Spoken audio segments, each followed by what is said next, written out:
fit-tieni qari li għadna kif smajna San Pawl qal xi ħaġa li forsi sikwit ninsewa, forsi billi aħna medijin b'ħafna affarijiet u fil-ħajja tagħna ninsewa. Għalilnek San Pawl, għalilna li Alla ħalaqna, allura lilek il-kull wieħed u kull waħda minna, għax jħobna u biex jħobna. Tgħidu li imma kieku Alla jħobni kieku għandi dawn id-diffikultajiet li jien għaddej minnhom jew li jien għaddejja minnhom, kieku Alla jħobni kieku għandi problemi. Ħafna drabi aħna jiġrilna li nikkalkulaw, inkejlu, nqisu jekk Alla jħobnix jew le, skont kemm aħna sewwa jew le. U hawnhekk huwa żball, nagħmlu żball. Għax jekk inkejlu aħna sewwa jew le, allura skont kif Alla jħobbna jew le, kieku jkollna nduru fuq Ġesu msallab u ngħidulu skont il-kejl tagħna il-missier lilek ma jħobbokx. Skont il-kejl tagħna, skont il-qis tagħna, imsallab lilek ma jħobbokx. Imma nafu li Ġesu mhux biss ġie msallab fuq salib, mhux biss miet, imma rxoxta, imma qam mill-imwiet u din il-parti tal-istorja spiss ma nagħtux importanza.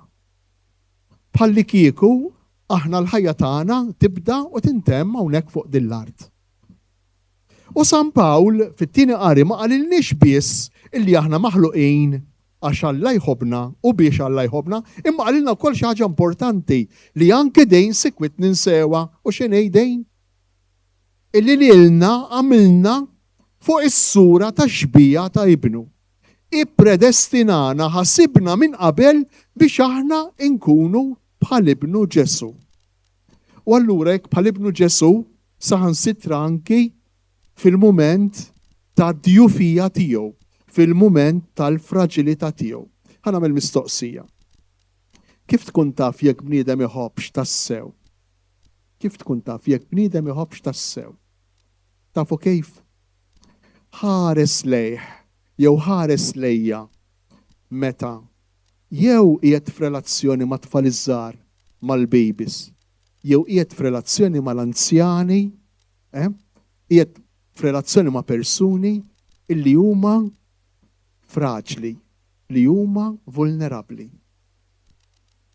Il-bniedem aħna l-bnedmejn nuru kemm inħobbu tafu meta, tafu xejn, meta nkunu f'relazzjoni ma' nies fraġli. Meta nkunu f'relazzjoni ma' nies dgħajfa, ma' nies li huma fil-bżonn, ma' nies li għandhom diffikultajiet. U allura rridu nqogħdu attenti għax jekk aħna Alla ħares qatt b'xi mod inwarbu fil-ġenb jew it-trabi qabel ma jitwildu, jew it-trabi fil-ġewf, jew it-trabi ċkejknejn żgħar li huma dipendenti għal kollox minna. Jew inwarbu fil-ġenb lill-anzjani għax m'għadhomx utli għas-soċjetà, lill-anzjani għax m'għadhomx jipproduċu, anzi jitolbu sakrifiċċji, jitolbu imħabba, jitolbu ħidma, impenn mis-soċjetà. Jekk aħna nwarbu dawn iż-żewġ faxex, x'inkunu qegħdin nagħmlu? Inkunu qegħdin nfaqru lill-bniedem mill-imħabba tiegħu. L-imħabba tal-bnedmejn tkun qiegħda tiftaqar. Kull ma jmur issir iktar fqira u insiru inqas bnedmejn u iktar magni li nipproduċu. Il-lejla nġbarna quddiem Sant'Anna kemm nanniet, kemm anzjani, anke dawk li qegħdin iseguna permezz tal-Facebook minn djarhom. Kif ukoll koppji żgħar bit-trabi jew koppji żgħar li jixtiequ jsiru ġenituri. Inġbarna flimkien quddiem Sant'Anna, għax Sant'Anna tiġbor fija l-imħabba lejn il-fraġilità, l-imħabba lejn il-vulnerabilità, l-imħabba lejn id-djufija. Fi kliem ieħor Sant'Anna tallimna nkunu bnedmejn li nħobbu tassew.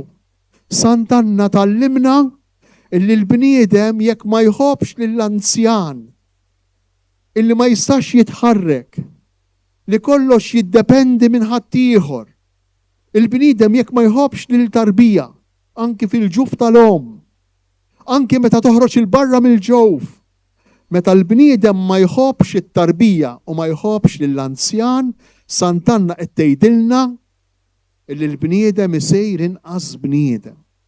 Il-bniedem jiftaqar fl-umanità tiegħu. Meta aħna nħobbu inqas, insiru inqas bnedmin. U dak xi fisser li se nbagħtu aħna stess, li se jbagħt il-bniedem stess.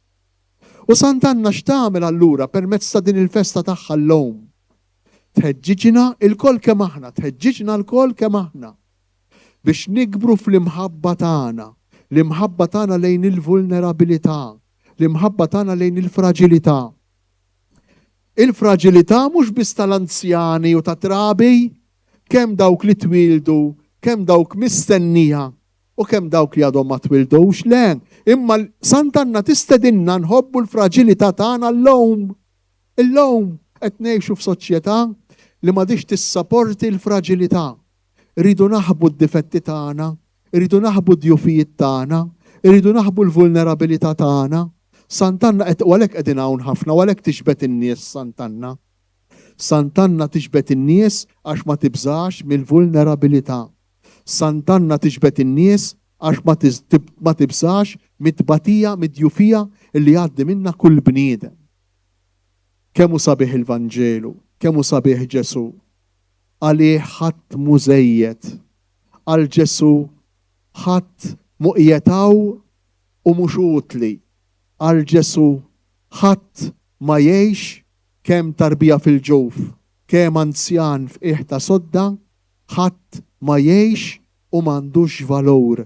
Għal Ġesu il-persuna umana l-bniedem għandu dejjem valur, għandu dejjem dinjità. Qiegħed fejn qiegħed, kapaċi jew mhux kapaċi. Għal Ġesu il-bniedem huwa sagru, huwa sagro sant. Il-bniedem huwa xi ħaġa kbira, il-bniedem huwa ħolqien ta' Alla. Jew illejla nitolbu lil Sant'Anna għall-anzjani tagħna, nitolbu lil Sant'Anna għat-trabi tagħna, nitolbu lil Sant'Anna għall-ġenituri żgħar, għall-ġenituri żgħażagħ, nitolbu lil Sant'Anna bil-qalb, jew nitolbuha bil-qalb. Il-mirakli isiru, ma nafx jekk smajtux. Il-bieraħ is-Santa Sede l-Vatikan ikkonferma miraklu tal-Ewkaristija li sar f'Kerala l-Indja wara 10 snin. Der il-wieċ ta' Ġesu ħadd ma jaf kejf b'mod inspjegabbli għall-aħħar, ix-xjenza mhix kapaċi tispjegah fuq il-partikola fuq l-ostja. Meta tiftakar u tinduna b'daw l-affarijiet, ġismek iqum xewk titkexkex. Jien sejjer nitqarben, aħna sejrin nitqarbnu. Der il-wiċċ ta' Ġesu stampat, ix-xjenza ma tistax tispjega kejf 10 snin ilu waqt qudiesa f'Kerala fl-Indja. U l-bieraħ is-Santa Sede l-Vatikan tat konferma ta' dan il-miraklu. Il-miraklu wara 10 snin, nara l-Knisja kemm timxi bil-mod, kemm ma taġġilx. Imma tat konferma li dan huwa inspjegabbli xjentifikament. Ejjew nitolbu lil Mulej bil-qawwa kbira, fidi kbira bl-interċessjoni ta' Sant'Anna, il-mara li tħobb il-fraġilità, il-mara li ma tibżax mill-fraġilità. Ejjew nitolbuha biex aħna wkoll naċċettaw, nilqgħu, inħaddru ma' nfusna il-fraġilitajiet tagħna, ma nirrabjawx ma' nfusna meta nibdew nindunaw li għandna difetti fiżiċi, psikiċi, difetti anki kultant morali, dubji fil-fidi, ma nirrabjawx ma' nfusna, imma naċċettawhom bħala l-fraġilità. U din l-imħabba li aħna għandna anke lejn id-djufija tagħna tiswa isservi biex inħobbu mhux biss lilna nfusna kif aħna, imma lil ta' madwarna u fuq kollox lil Mulej li tagħna dan id-don kbir, dan ir-rigal kbir tal-ħajja.